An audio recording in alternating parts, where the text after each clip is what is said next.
तो देखिए, आज के वीडियो में हम लोग पढ़ने वाले हैं कक्षा 10 का इतिहास का पहला चैप्टर। ठीक है, यानी कि इतिहास का जो पहला चैप्टर है कक्षा 10 के लिए, वो हम पढ़ने वाले हैं, जिस चैप्टर का नाम है आपका चैप्टर 1 है। देखिए यहाँ पर यूरोप में राष्ट्रवाद। ठीक है, अब देखिए इस चैप्टर में जो भी प्रश्न आपको दिए गए हैं, जो प्रश्न आपके एग्जाम में पूछे जाएंगे, यानी कि वही सारे प्रश्न आपको दिए गए हैं जो प्रश्न आपके एग्जाम में पूछा जाएगा।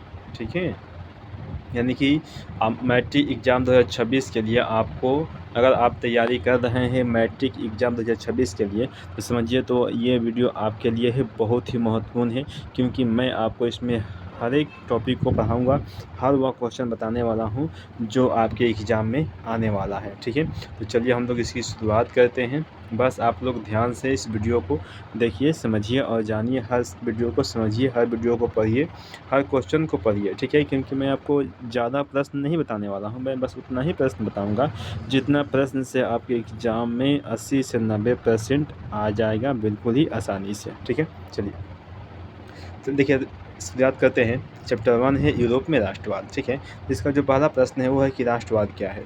पहला प्रश्न है कि राष्ट्रवाद क्या है। चलिए बनाते हैं हम लोग, इसका उत्तर लिखते हैं। लिखेंगे, राष्ट्रवाद एक ऐसी सामाजिक परिकल्पना है जिसमें किसी भी छोरों में अहम योगदान होती है। देखिए यहाँ पर किसी भी छोरों में अहम योगदान का मतलब क्या है। कहा कि देखिए कि राष्ट्रवाद जो होता है एक ऐसी परिकल्पना है, ठीक है, यानी कि एक ऐसा किया हुआ कल्पना है जो किसी भी छोर में, यानी कि कहीं भारत के किसी भी छोर तक, यानी कि किसी हर जगह पर, कन्याकुमारी से लेकर के, यानी कि भारत के हर कोने कोने में, हर कोने कोने के लोगों में क्या होता है कि लोगों का जो योगदान होता है वो बहुत ही महत्वपूर्ण होता है। अर्थात किसी भी देश का विकास करना ही राष्ट्रवाद कहलाता है, या फिर किसी भी देश का विकास करना राष्ट्रवाद कहलाता है। यानी कि जो विकास होगा वो मतलब हर जगह पर होगा, भारत के हर कोना में होगा। अगर विकास होगा तो राष्ट्रवाद का विकास 19वीं शताब्दी में यूरोप में हुआ था। ठीक है, अगर हम बात करें राष्ट्रवाद के विकास का, तो यह इसकी शुरुआत जो हुई थी 19वीं शताब्दी में हुई थी, और कहाँ पर हुई थी, तो यूरोप में हुई थी। ठीक है, चलिए देखिए अगला प्रश्न है हमारे पास, चलिए इसको शुरुआत करते हैं। प्रश्न है, कहता है कि 1789 ईस्वी की फ्रांस की मुख्य क्रांति का मुख्य कारण क्या है। ठीक है, इसको हमें लिखना है, बहुत ही मोस्ट प्रीवियस प्रश्न है आपके एग्जाम के लिए। ठीक है, चलिए देखते हैं। लिखेंगे, 1789 ईस्वी में फ्रांस की क्रांति का मुख्य कारण राजनीतिक, आर्थिक, सामाजिक, बौद्धिक कारणों को माना जाता है। ठीक है, फ्रांस की क्रांति के समय निरंकुशवादी शासक लुई 16वां था।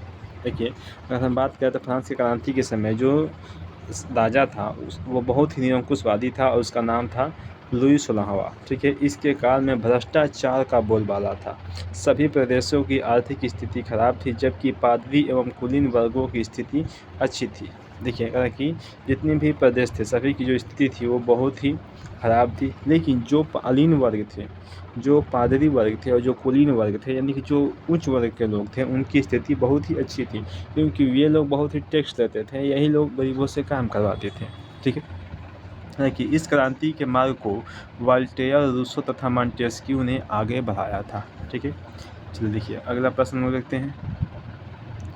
अगला प्रश्न हमारे पास है, 1789 ईस्वी के फ्रांस की क्रांति के बाद किए गए मुख्य काम क्या है। ठीक है, यानी कि 1789 ईस्वी के बाद, क्रांति के बाद कौन कौन से ऐसे मुख्य काम थे जो किए गए थे। देखिए शुरुआत लिखते हैं, 1789 ईस्वी की फ्रांस की क्रांति के बाद बहुत सारे सकारात्मक कार्य किए गए। जैसे पहला होगा नेशनल असेंबली की स्थापना की गई।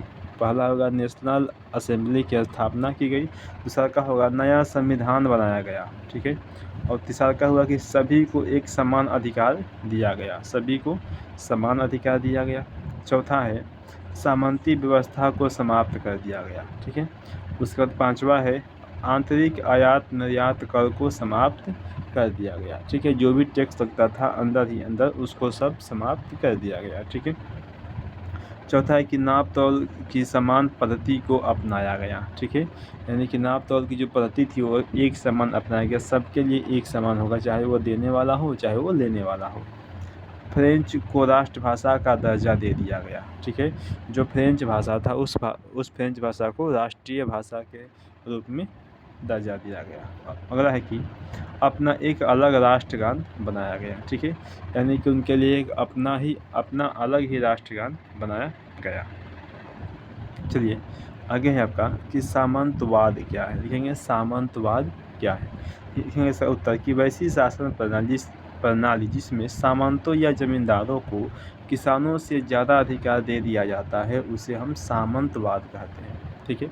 सामंतवाद का मतलब है कि वैसा शासन प्रणाली जिसमें क्या होता है कि जो सामंत होते हैं उनको किसानों से अधिक अधिकार सामंत लोगों को हो जाता है, तो उसे ही कहा जाता है सामंतवाद, ठीक है।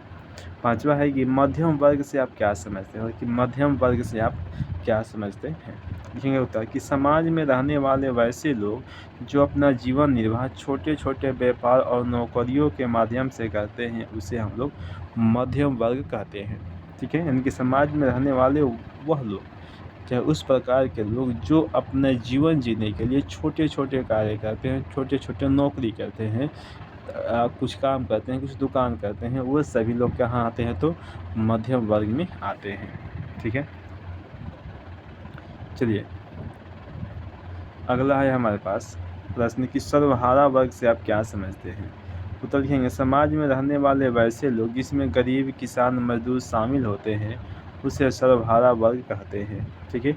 जिसके पास पूंजी का अभाव होता है तथा जिसकी स्थिति दयनीय होती है। सर्वहारा वर्ग का मतलब कि गरीब वर्ग, ठीक है। यानी कि समाज में रहने वाले वैसे लोग जिसमें क्या हो, तो गरीब शामिल हो, किसान शामिल हो, मजदूर शामिल हो, ये सभी तो गरीब होते हैं, तो उसे ही कहा जाता है सर्वहारा। सर्वहारा का मतलब होता है कि सभी जगह से हारा हुआ, और सभी जगह से हारा हुआ कौन होता है, तो आपका गरीब ही होता है।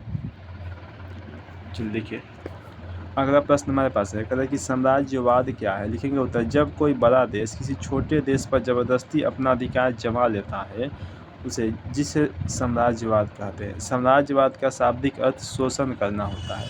देखिए मतलब कि साम्राज्यवाद यानी कि जब कोई छोटा देश पर कोई बड़ा देश अपना अधिकार जमा लेता है, यानी कि उसको अपने कब्जे में लेता है, उसको अपने कंट्रोल में ले लेता है, ठीक है, तो उसे ही कहा जाता है कि साम्राज्यवाद, ठीक है।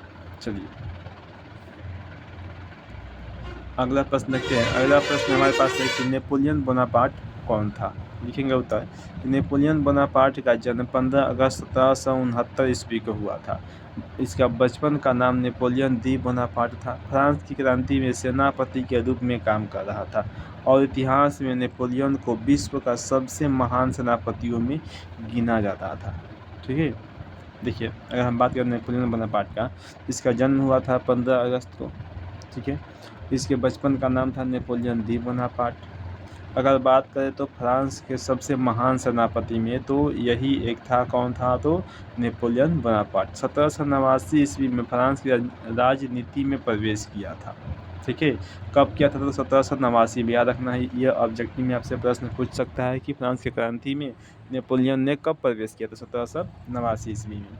18 मई 1804 ईस्वी को वह सम्राट बन गया था, ठीक है।